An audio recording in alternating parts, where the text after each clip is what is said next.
এতিয়া আমি ইয়াত আমাৰ ধান দেখিছে নহয়, সেইটো আমাৰ ঘৰ। মই এটা এতিয়া গীত পৰিৱেশন কৰিবলৈ লৈছোঁ, কেনেকুৱা লাগিছে চাব আৰু ভাল পালে কমেণ্ট কৰিব।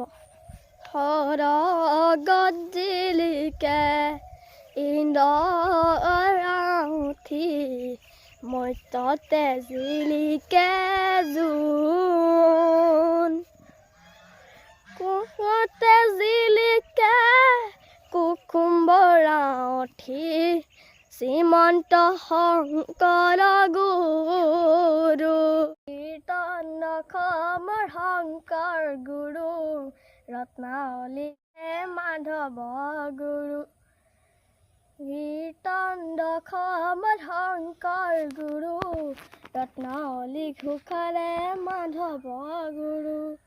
ঘৰকো তেজিলো বাটকো তেজিলো, সুখকে বিচাৰি মৰো হে, ৰত্নাৱলী ঘোষাৰে মাধৱ গুৰু, কীৰ্তন অসমৰ শংকৰ গুৰু, ৰত্নাৱলী ঘোষাৰে মাধৱ গুৰু।